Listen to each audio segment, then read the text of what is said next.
Good evening, everyone, or it's perhaps good afternoon or good morning, depending on where you're tuning in from across the world. I'm so delighted to welcome so many of you. I can see the numbers here on behalf of the How To Academy. And thanks to the wonders of technology, although I'm slightly wary always of saying that at the very start, that I'm delighted we're all able to come together in this way, even though it's slightly strange circumstances. And especially given there are so many books and ideas out there at the moment that need talking about, despite so many sadly cancelled events and live tours and lots of voices that need listening to, and not least Glennon's. So I'm thrilled to welcome you, Glennon, and to be in conversation with you to discuss the ideas in your most recent book, which I'm going to flash up in the screen, Untamed, Stop Pleasing and Start Living, which is already a New York Times bestseller and inspiration for our talk today. It's an intimate and deeply honest memoir and a call to women everywhere to stop thinking about what we should do and what we should be and how we should behave, and start thinking more about listening to our inner selves and acting more truly according to that. And I'm sure she doesn't need any introduction. She is, of course, the author of New York Times best-selling other books, Love Warrior and Carry On Warrior. And she's an activist and a speaker, a thought leader, and the president of an organization that I hope we're going to be talking about more a little bit later, Together Rising, which is a female-led non-profit organization that's raised over 25 million for people in need. But you haven't all tuned in to hear much from me. I know that I'm going to do as little talking as I possibly can and let you do the talking. We'll be in conversation for about 45 minutes, and then it'll be time for questions. And I'm sure there will be many, so we will try and get in as many as we possibly can. Glennon, thank you very, very much for joining us. And I know that there are lots of bigger things to worry about at the moment, but having a cancelled book tour is such a sad thing for anyone. I know that huge amounts of effort go into writing something, especially like a memoir. How have you found not being able to do these events live? I found it to be much like the rest of my life, which is that you just make a lot of plans, a lot of big plans, and you're sure of how things are going to go. And then life happens and everything changes and you just pivot the best you can. You know, it was sad at first, and my whole team worked for a year on the tour, and we loved the book so much. And you know, but we just, and then in the beginning you have that feeling of, well, I feel sad, but I shouldn't feel sad because other people's pain is worse. So there's that whole situation. But you know, mostly we've just switched to service, kind of. That was our mantra in the beginning. Okay, out of promotion mode into service mode, which for us meant doubling down on Together Rising. And I started these morning meetings where I was just gathering my community together and trying to offer some connection and comfort. And the interesting thing is, in some ways, it's my ideal book tour because I never leave my house, right? On day 19 of quarantine, my wife turned to me on the couch and she said, "Has your life changed at all?" It's like, not really. I do completely understand that. We were just saying before we came on that it's quite nice being able to do a live event in sort of socks. But you say actually in your book, there's a moment where you're sitting in the airport, I think, waiting to go and do a live event for Love Warrior, and you say, what is the point of being a writer if I have to say words about the words I've already written? But I imagine that for this book, you don't feel like that, or do you? In the beginning, I did. I don't now. Somehow, like, all the themes in the book sort of came to life, which is why I think it's resonating so much in this moment. We're kind of all stuck at home and having to figure out how to use pain as transformative power, right? Which is what the book is about and sort of what this moment is about. So it has come to life in a real way that makes it feel real to me. But honestly, I find it one of the strangest parts of being an artist, you know, that you create the art, but then that's not it. Like, you work, you put your blood, your sweat, your tears into this thing, you make it the best you possibly can, and then you hand it over, and then this whole other part starts, which is like you have to become a commercial for the art you made. which is a separate skill. Luckily, you are very good at both those skills. So, tell us a little bit about this title, Untamed. I know that you wrote it and you weren't sure. You wrote something today on Twitter about the cover. It's all a kind of, it all is untamed. The cover's untamed. The structure is slightly wild. Was that intentional? Did you mean for the sort of the medium to be like that, convey the message of it? I needed it all to be like that. I mean, I wrote this book twice, okay? I don't know if you know this, but so I wrote Untamed. I knew that I needed to write a book about returning to ourselves, about the concept that we are all born individual, we are all born with this wild true self, and then over time, we become conditioned. Right? We become socially programmed. We have to assimilate into families and into schools and into communities and into religions and into all these places that in many ways require us to abandon our individuality to earn our belonging, right? Most of our communities are set up that way right now, where you can either have your individuality and be on your own, or you can have, tribal thinking and earn safety of the tribe, but you can't have both. And so I wanted to talk about this idea of how you kind of get to a point. For me, it happened when I fell in love with Abby. When I met her, I had this thing, just this rising, this knowing that happened inside of me that I recognized as my true, real self. Right? A different self than the one that I had been sending out into the world to try to please people. The reason I knew that is because I wanted her, and it was the first time I had wanted anyone beyond who I had been trained to want, right? Like it was the first totally wild thing that had ever occurred to me, with me. So I knew I wanted to write a book about returning to this wild. And so I spent a year writing about this theme. I kept writing and I kept writing, and Hannah, it kind of sucked. And I knew it kind of sucked. Down deep, I knew it kind of sucked, but I was hoping that no one else would know that it sucked, right? I just thought like maybe I've earned enough like street cred, like maybe they'll think it's good, okay?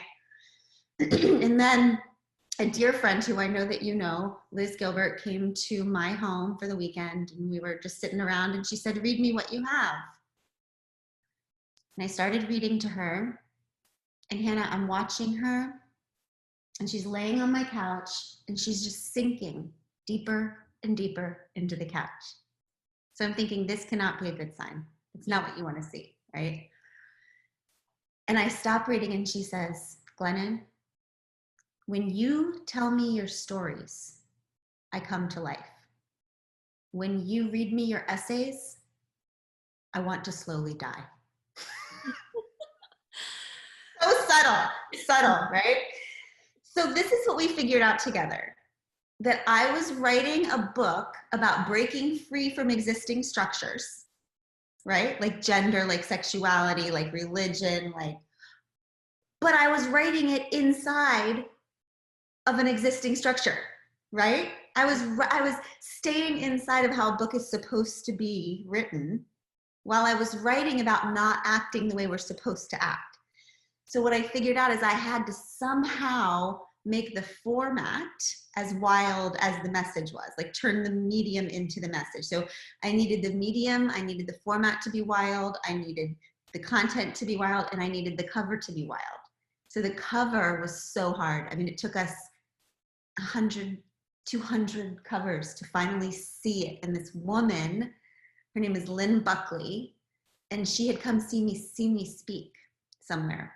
And then she saw this artwork weeks later, and she knew that this artwork had to be in my life. She said it reminded her of my insides, and she turned it into the cover. It's brilliant. And it is actually, you read it, you have to read it wild. You have to sort of race through it, like almost, so like the animal that you talk about in your opening chapter, a cheetah. Perhaps you could tell us a little bit about the cheetah story. It ends the chapter with you saying, or in the middle, you say, I was a goddamn cheetah. So how is that relevant to this, to the tone and the theme of the whole book, that story? Okay, so at the time when I went to the safari park with my children and saw that cheetah run, which I'll tell you about in a minute, I was really trying to figure out, as a writer, we're always looking for metaphors to like try to make visible the thing that is the invisible ideas inside of us, right? And I was thinking back on the time when I was in a broken marriage with a good man. Okay. And that is a very difficult place for a woman to be, because we're supposed to be grateful, when things are good enough. And our marriage was, in the aftermath of infidelity, and we were doing all of the things you're supposed to do to heal from that. He was working his ass off. I was working my ass off. We're waiting for forgiveness to like fall on our heads from the sky, as a reward for all this hard work we were doing. And some days I was able to pull it off and smile and be grateful. But all the time I was just angry. I mean, I was angry on the inside while I was smiling on the outside, right? I just was like this low level river of rage. And I always had this like longing inside me. I knew I was supposed to be grateful. I had the kind of life of marriage and life that you're supposed to be grateful for, but I still just had this deep longing for a love that was truer and deeper and less painful. And so fast forward to this cheetah. I'm with my kids. We go to this cheetah run, okay? And we're waiting for the cheetah to come out, and this zookeeper walks up. And she's holding the leash to a yellow Labrador retriever, okay? So at first I'm thinking, I am not a scientist, but I know that's not a cheetah. And if she tries to convince my kids that that's a cheetah, I'm getting my $7 back, okay? So she says, hey, everybody, do you think this is Tabitha the cheetah? And all the kids go, no. And she said, you're right. This is not Tabitha. This is Minnie. This is a Labrador. This is Tabitha the cheetah's best friend. And we raised Minnie the lab alongside Tabitha the cheetah to tame Tabitha. So now everything that Minnie does, Tabitha wants to do. So first you're going to watch Minnie the lab run the cheetah run, and then Tabitha will do it. So we all watch Minnie chase this dirty pink bunny that's tied to a Jeep down the path. Yay, Minnie. Okay. So then the zookeeper says, it's time for Tabitha. So she opens up this cage, and this gorgeous, majestic, terrifyingly huge creature steps out of the cage, okay? And her muscles are just rippling beneath her skin. And this majestic creature lines up on the starting line, chases the freaking dirty pink bunny down this well-worn path while a bunch of sweaty strangers applaud. And then the zookeeper throws her this old store-bought steak at the end, and we watch this beautiful creature lay in the mud and eat the steak. And the crowd is clapping, yay, Tabitha. And I am just sitting there realizing that I am having one of those moments, because the taming of Tabitha felt so familiar to me, right? I just kept there. I sat there and thought, okay, if a wild animal like a cheetah can be tamed into forgetting who she is, forgetting her power, forgetting her majesty, forgetting her wild, and so can a woman, right? That I felt like the reason why I was exhausted and overwhelmed and underwhelmed, and I felt like my purpose wasn't in line with who I was, and I didn't feel seen, was because I was chasing dirty pink bunnies my whole life, right? That in the form of all of these ideals and expectations that people have about women, about sexuality, about religion, all of these ideals that we chase and chase and chase that were never truly our desires in the first place, right? That somebody else trained us to chase. So does that mean when you were writing it, did you have your readers in mind? Were they all women? Because actually one of the things you write really powerfully about is how it actually applies also to men and boys. I mean, you say being an American boy is a setup, but I think it applies to boys. It certainly applies to boys in this country and in other places, that they're born with a great potential for nurturing, caring and loving, you say, and let's stop training it out of them. In a sense, it's for boys too, that message of Oh being God, absolutely. I mean, they just have different dirty pink bunnies, right? I mean, we're told, I was told, I should say, that to be a good girl, I needed to be quiet and smiling and accommodating and pleasing and small and pretty, and those things made me slowly die inside. And boys in our culture are taught that they have to be invulnerable and certain and unmerciful, and absolutely, little boys are tamed just as severely as little girls are. It's the same process of social conditioning and social programming. And it's the same process of detoxing. Whatever your particular family, your particular culture, your particular gender, your particular religion, your particular nation told you to chase, right?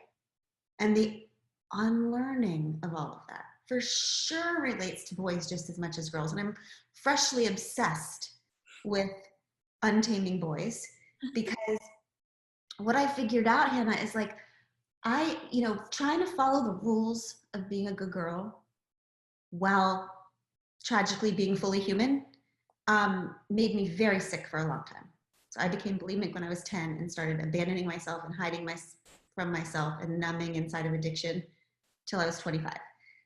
And so I was bound and determined to not let that happen to my little girls, right?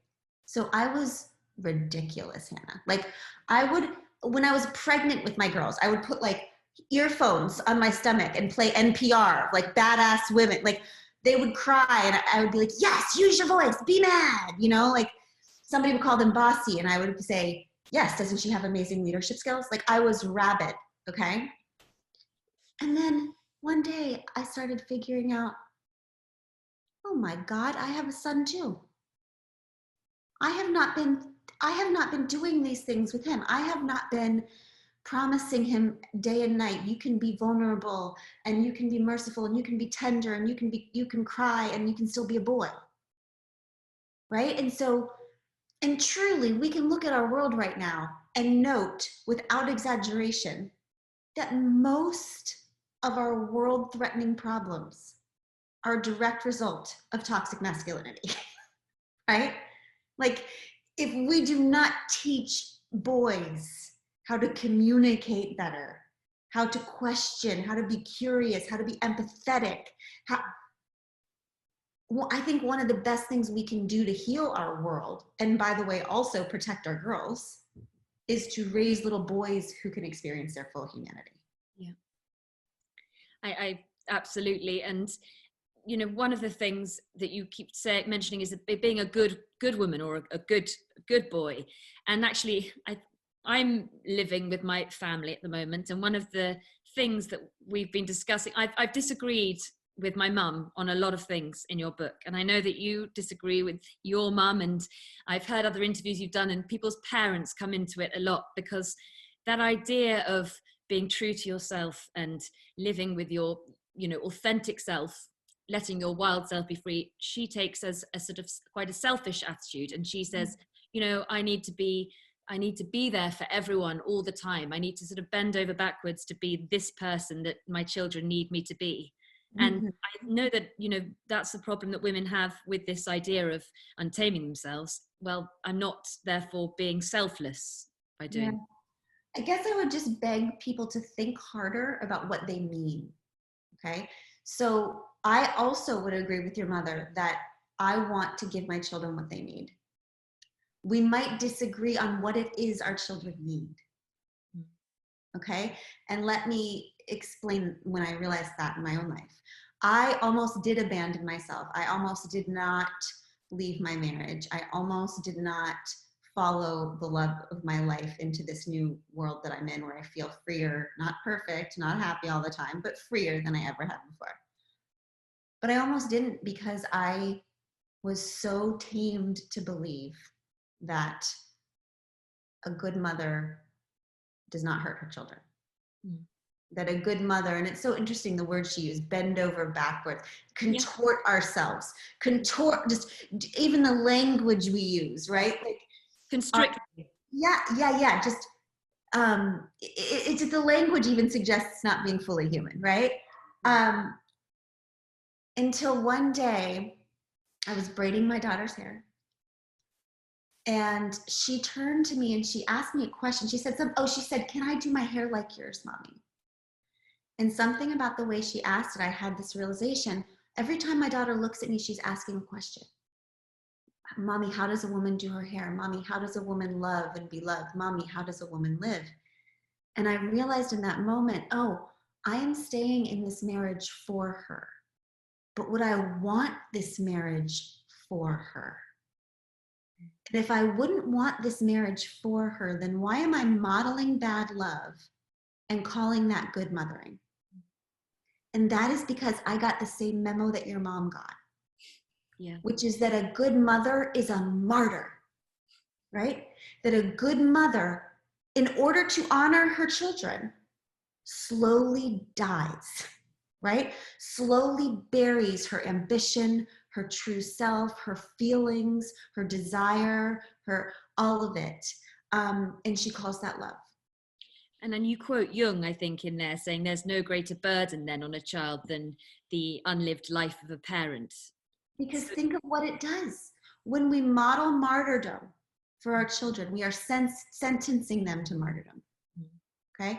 Because if we teach them that the epitome of love is to bury yourself, then they will forever spend their lives trying to reach that epitome, right? Because we are literally teaching them that love means to disappear, when in fact love means the opposite of that, right? Love requires the lover and the beloved to fully emerge.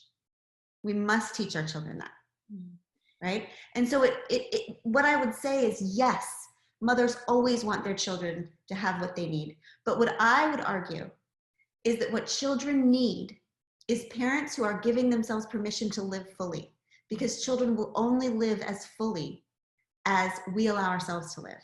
And so as mothers, it is our duty not to settle for any relationship, any life that's less true and beautiful than the one we'd want for our babies. Yeah.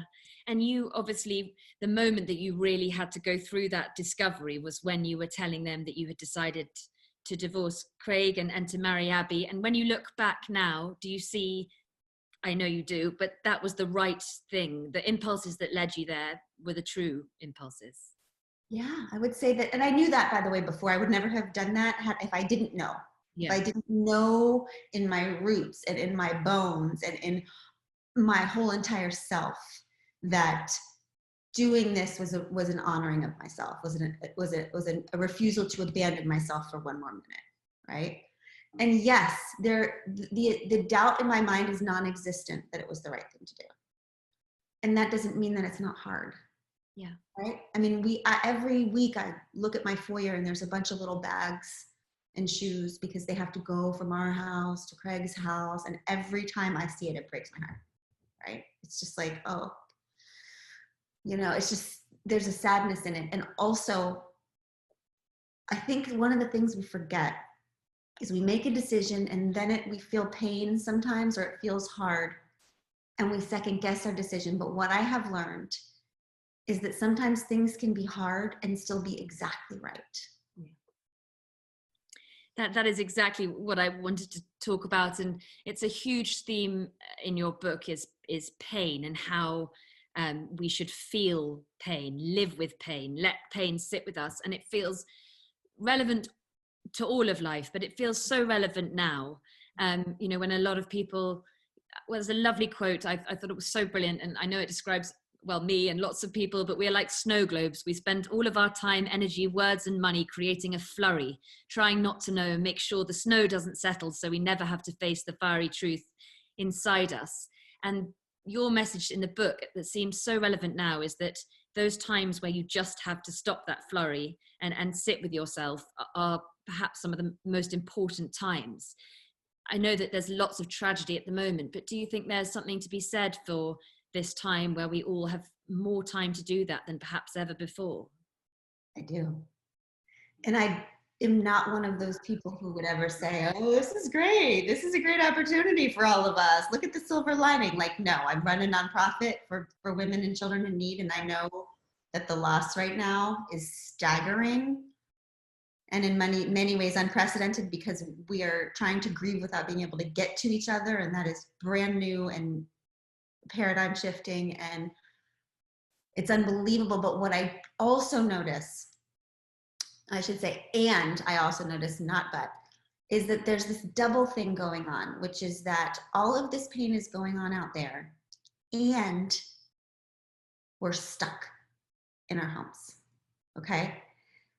Right now, when we are being faced with this truth, which I would describe as like the fiery thing in the middle, right?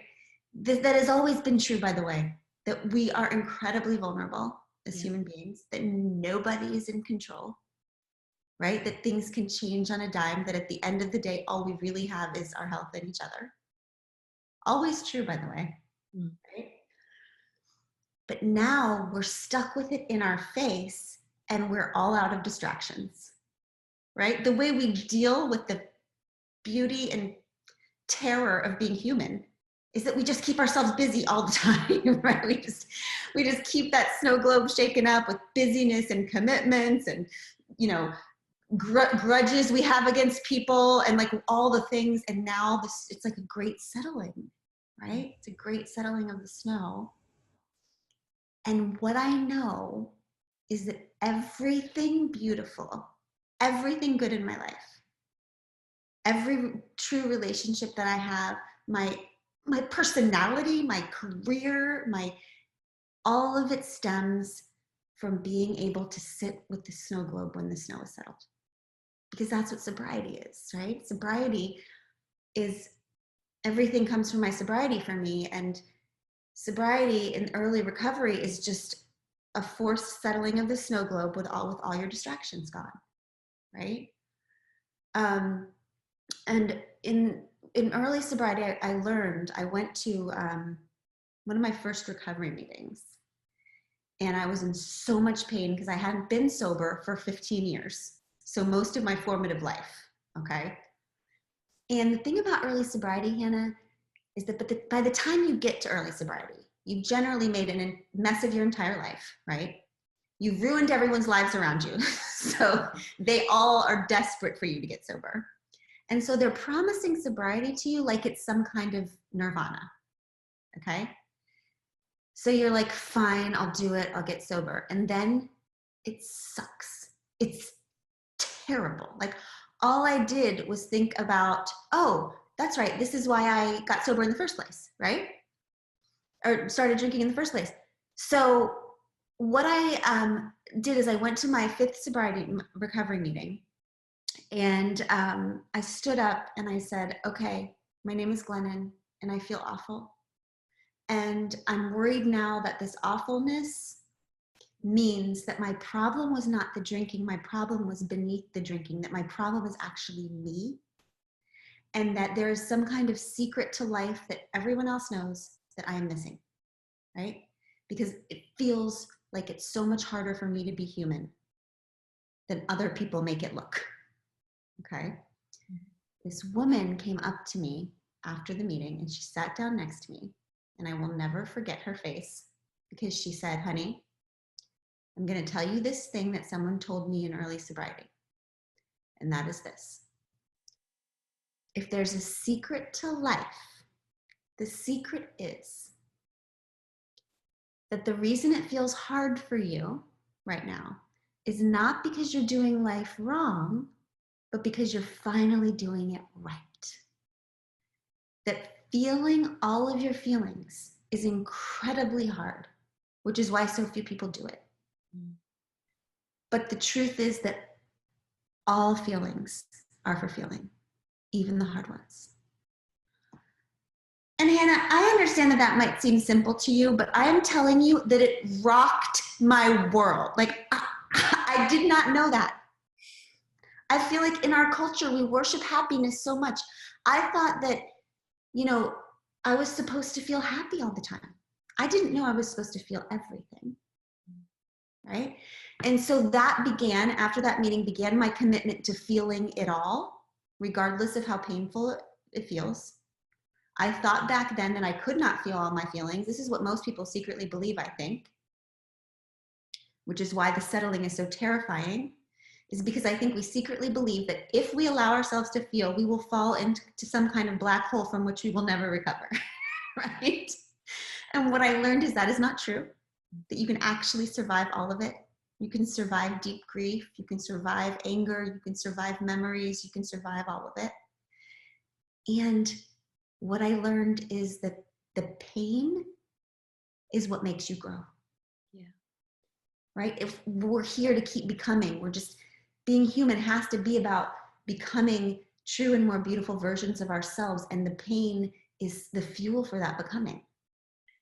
Can I read you, there's the bit you say, since I got sober, I have never been fine again, not for a single moment. I've been exhausted, terrified and angry. I've been overwhelmed and underwhelmed and debilitatingly depressed and anxious. I've been amazed and awed and delighted and overjoyed to bursting. I've been reminded constantly by the ache.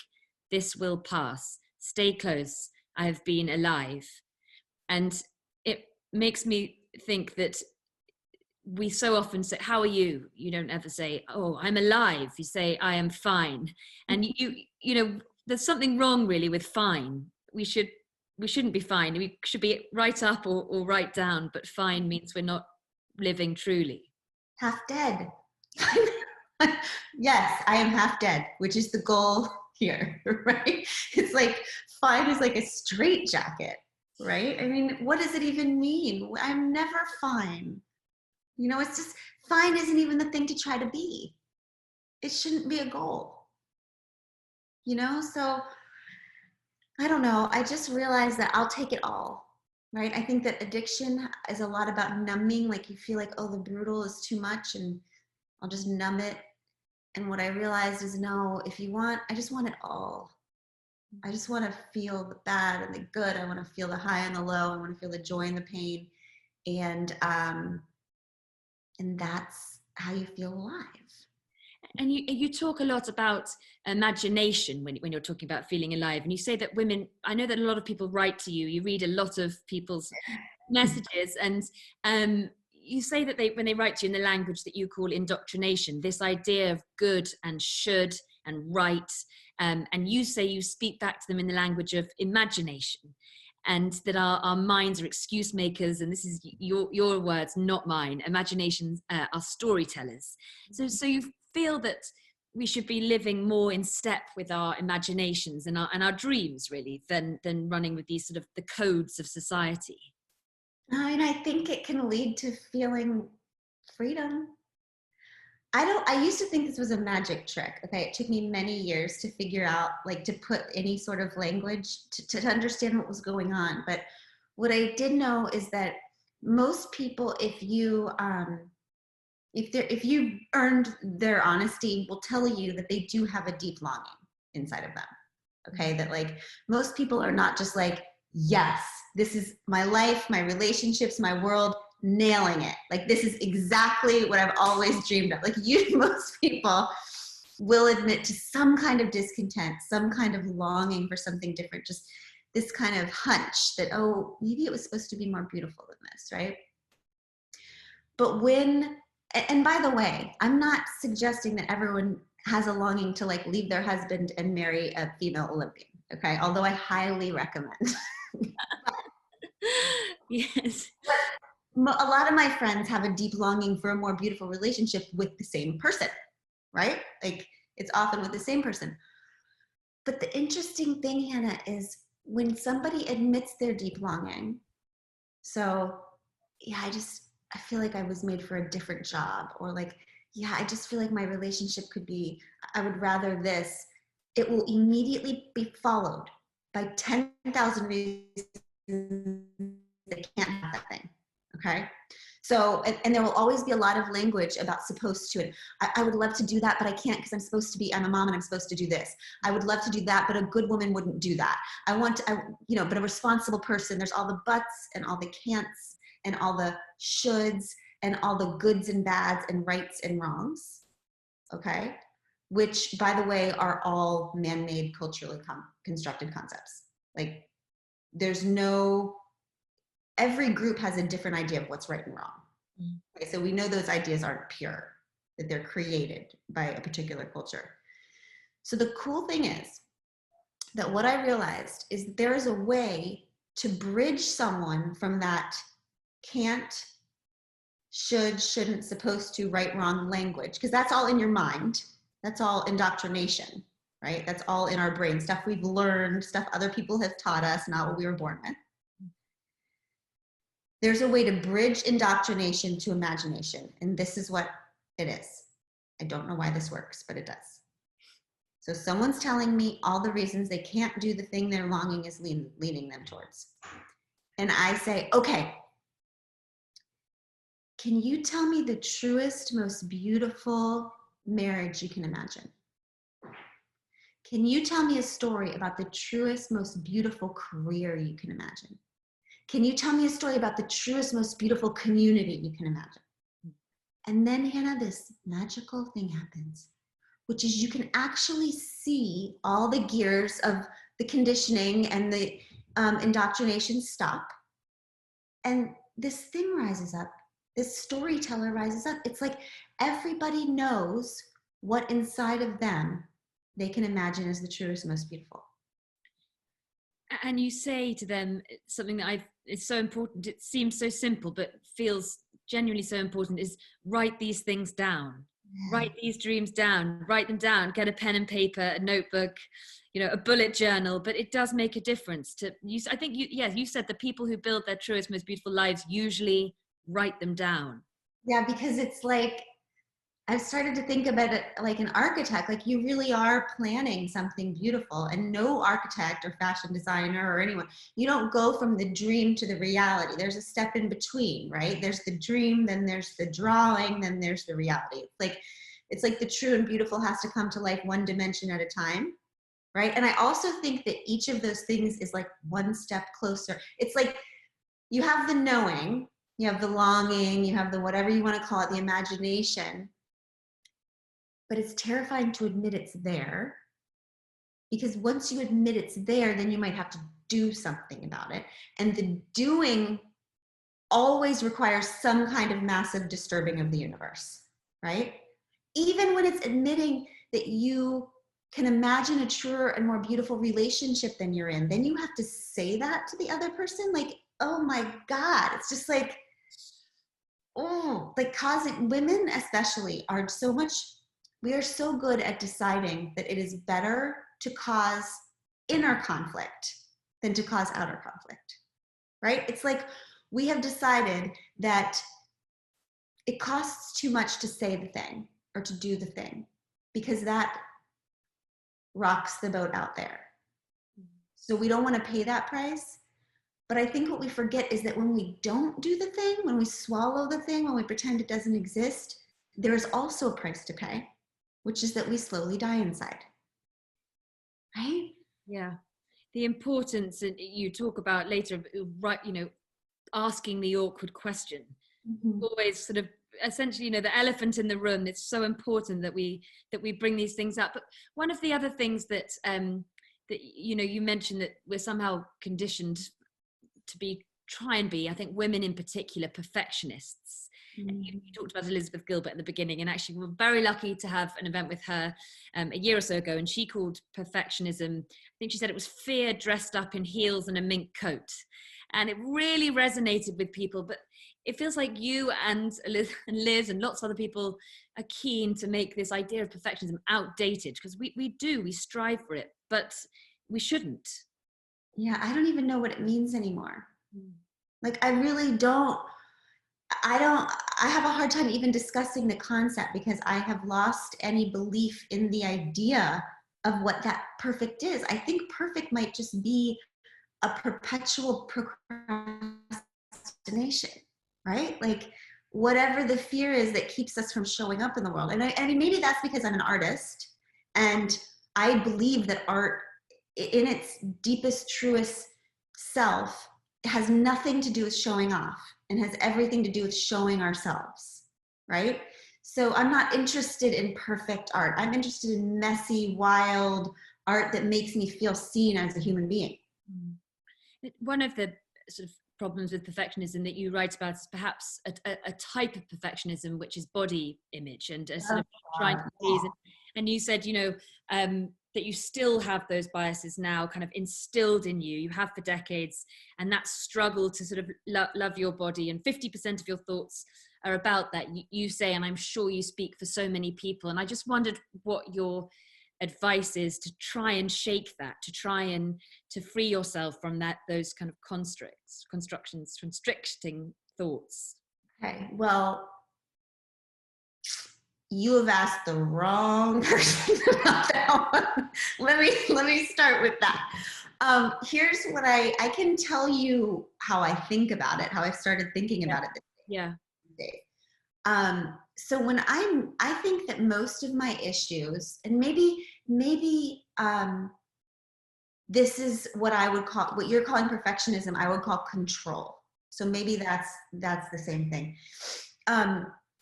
I tend to be a kind of fearful person, okay? I don't know how to describe that other than I just feel like life is very precarious and anything could go wrong at any minute. And I love my people very deeply. And so I always thought that my job as a wife, as a mother, was to control my people to a bloody pulp and call that love, and call that leadership, right? And I have done that in all of my relationships my whole life. I married Abby, and this suddenly stopped working, okay? She just, I don't know. First of all, she's uncontrollable. But also, you write about this wonderfully in the book, and I love it. I'm so glad you brought this up. Thank you. She just, also, something about two women being married to each other, we just like talk incessantly. We're always like in each other's business and like analyzing each other's emotions and brain. It's just like we never stop. And so one night I was doing the thing where I was kind of just manipulating, but I think she doesn't know what I'm doing. And she stopped me and she said, Glennon, I see what you're doing. And I need you to know that when you try to control me like that, it hurts my feelings so much because it makes me feel like you don't trust me and you don't respect me. And I trust you so much and I respect you so much and I really want you to trust me too. And the way she said it, and she's such a vulnerable, clear communicator, which makes it easier to understand. But what I realized is, oh, okay, I can either control Abby or I can love Abby, but I can't do both because it's one or the other, because love requires trust. Yeah. And you only control things that you don't trust. Okay? I am coming back to the body thing. So I'm exploring this idea of taking control out of love, right? And just trusting Abby, because part of this coming untamed is like, okay, great. Now I fiercely trust my own knowing, my own imagination, my own emotions. That means I have to fully trust other people's too, okay? But what I realized about my body, I have had body and food issues. Obviously, I told you I became bulimic when I was 10.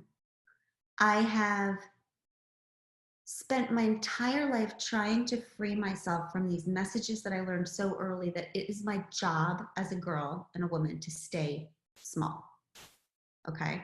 That somehow I earn my worthiness by keeping my body very small. Now, I've somehow figured out how to untame those messages in terms of ambition. I no longer try to keep my ambition small. I no longer try to keep my emotions small. I no longer try to keep my voice small, but I can't seem to shake this freaking body thing. And it makes me so frustrated and so angry and embarrassed, because I'm supposed to be this like feminist leader, right? It would be much more badass if I could if I could stop being this way. And it's so infuriating because, yeah, like I told Abby, I would say that 50% of every thought that I have during the day is about food or body stuff, which infuriates me because I'm a smart, powerful woman, and the opportunity cost of those thoughts, when I think about the art I could make if I could have those thoughts back, the activism I could unleash if I could have, that's the price of being tamed. But I think, right? yes, but you being so honest about it, it definitely still makes you a very good leader. There's your inspirational talk for the day. You need that honesty, and I have so many more questions, but I have to hand over to the very many questions I can see coming up. But can I just quickly, before I do, just talk to you about one very powerful chapter in your book? They all are, but islands.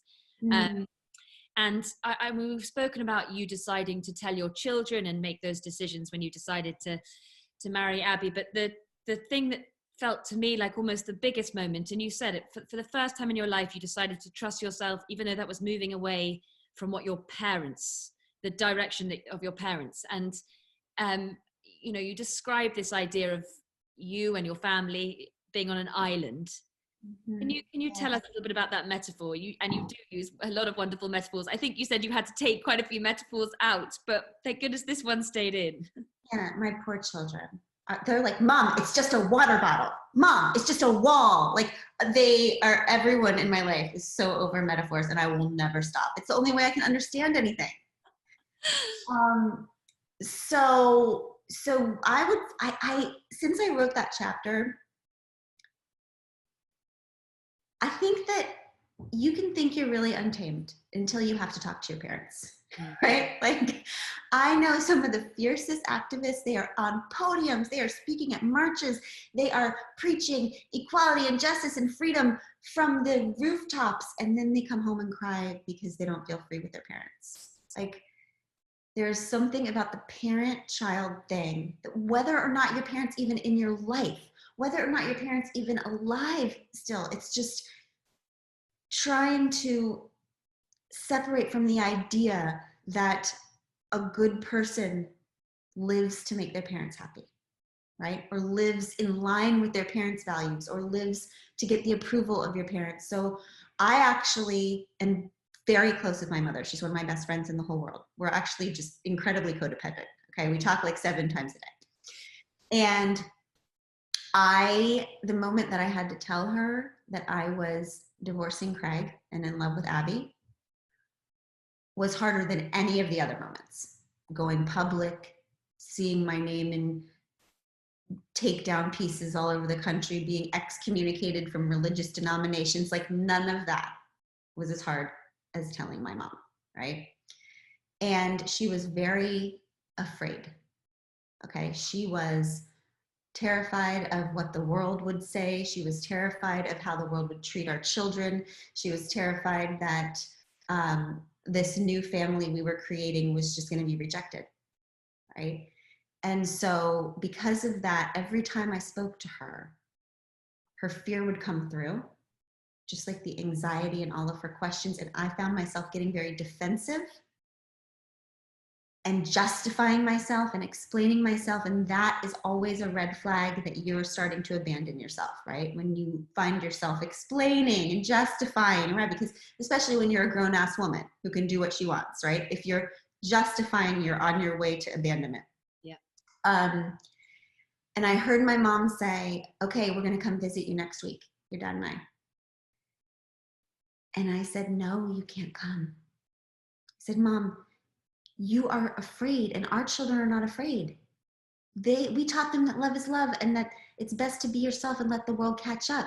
They don't carry the fear you carry, but if you bring it here, they will help you carry it because they love and trust you. So I have to tell you this very hard thing, which is that your fear is not our problem, right? You have a problem, and you can't come to the island of our family until you're ready to walk over the drawbridge with nothing but love and celebration and acceptance. And I know for a fact, Hannah, that that is the moment I became a grown-up. That is the moment where I realized there is no math here. There is no, do I honor my mother or do I honor myself? No. The best way to honor my parents is to trust fully the woman they raised, right? It is a dual honoring to honor yourself. And I got the miracle of my mom just being like, holy shit, and becoming like a complete badass. And now she's the biggest activist in our family. And most people, she is, Hannah, she has been to more gay pride parades than Abby and I combined. So, but everybody doesn't get that miracle, you know? Some people actually do lose people in their lives. And I have lost people in my life. And I will lose as many people as it takes to never have to lose myself again. I have to reluctantly, I mean, I'm so glad there are so many questions popping up and I have far too many more. I can't believe it's gone way too quickly. You have to extend the meeting by double. We've been talking for 50 minutes I've taken up. So I'm gonna have to ask you my other questions over a cup of coffee another time. But I'm gonna start reading these.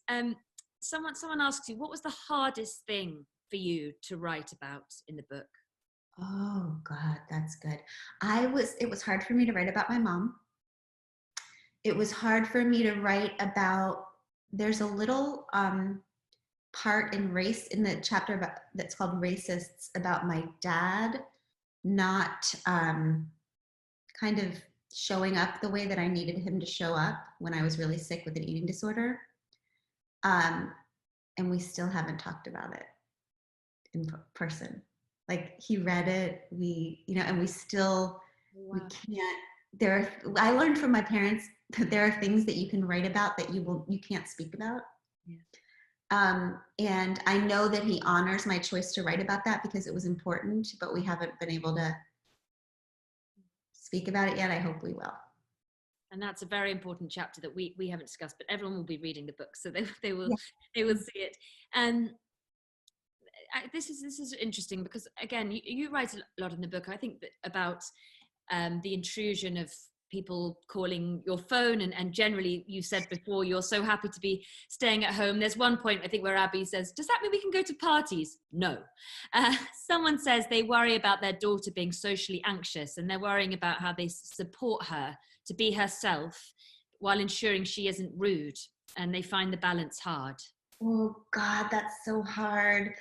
Yeah, I do. I have a couple friends who deal with this. It's a hard answer for me, and it's going to sound a lot easier said than done. But I would always try my hardest to honor my kids' needs above honoring my need for other people to think my child was not rude. Right? Like, I really wish that I had been forced into fewer social interactions. I wish that I had, that the way I was as a child was honored. I think we can honor all different kinds of kids. And I think that a super socially anxious kid is probably never going to be a social butterfly, no matter how much she's shamed into it, right?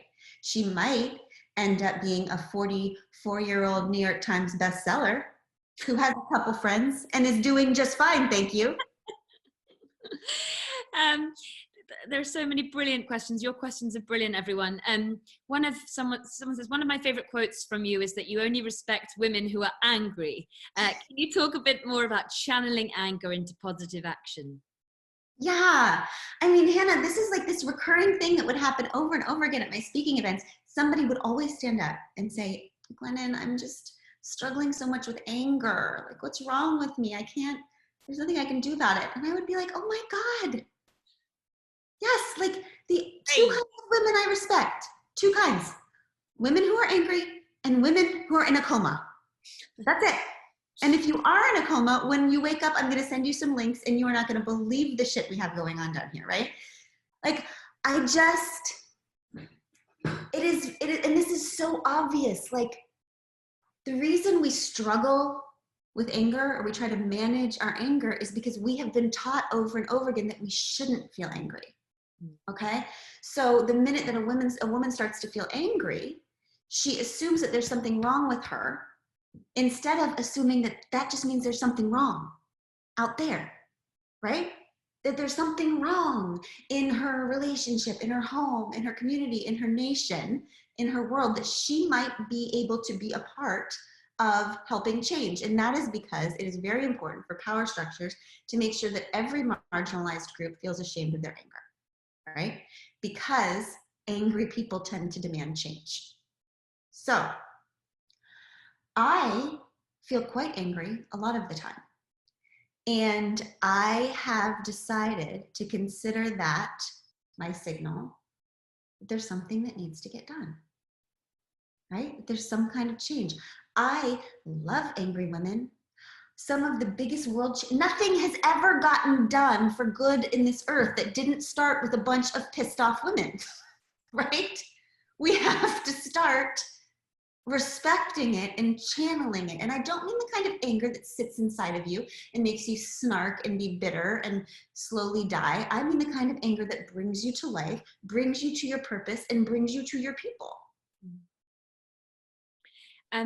There's a few people who are interested in your writing process and where you write, how you approach that process of writing. Do you write in the room that you're sitting in now? Okay, so I'll tell you, I'm going to try to bring you over here. All right, so I wrote my first 2 books in a closet. Okay, I'm not like being metaphorical, like an actual closet, because I was in a very tiny house and and the children just had taken over the whole thing, and the only quiet place in the whole home was my closet. So I was so excited Abby and I bought a bigger house together. That was my old house with my ex-husband. Bought a bigger house together, and I got an office. And that is what I'm in right now. And I was so excited, and guess what? I couldn't write a word in this damn office. I don't know why. I think there's too many distractions. I started writing in a closet again. So every morning, can I take you here? I'm gonna try to take you. Hold, please. Great. Oh, wow. This is the tiny closet that I write in. Okay, that's my chair. That's where I wrote Untamed. There are no distractions. There's nothing on the wall. When I'm in there, all of my family knows that under threat of death, they're not allowed to come in. And that's it. And my writing process is that I can only write in the mornings. I don't know anything after 11 a.m. And I don't ever concentrate on word count or anything like that. I think a piece of art has to be exactly the amount of words it's supposed to be, and not an extra word and not a word less. So I never worry about that. And I let it come and go since the quarantine happened. So for the last 2 months, I haven't written a word, and I feel no panic about that. I think there are times for becoming and times for writing about it. Right? And I always say I will never write in a book until I become a new woman. There's a lot of life and change that has to come before you're ready to enter that sacred contract with a reader that's like, okay, I have a new thing that is about new things, not old things. Right? I'm worried. I hope we won't get cut. I'm going to quickly do this very last one. You can hopefully answer quite quickly, because I think it's very important. I'm a woman used to speaking my mind, which drives people to keep telling me I'm too controversial, and I don't need to create controversy all the time. So people are really not used to, people who show their opinions. It's so interesting. Today in London, one of our MPs said something, and they were told to watch their tone, which there's a certain tone that women perhaps are meant to have. If only we could crack that code of what that perfect tone is that we are supposed to use to say things so people will hear us. It's almost as if there's no perfect tone, and tone policing is just a way to keep us absolutely silent. Bless. I'm so sorry to have to wrap it up, because I know how these things work, and I don't want to suddenly it to all go black before I've thanked you enough. And also to say that if people want, there'll be a replay video sent to everyone who within 24 hours, and a link to a lovely independent bookshop, Primrose Hill Books, where they can buy your brilliant book. But thank you so much for joining us. It's been really wonderful hearing from you. I don't want to. Yeah, I had so much fun. I seriously feel like this entire interview was 5 minutes. An hour. So great. Thank you very much indeed. Thank you, everyone.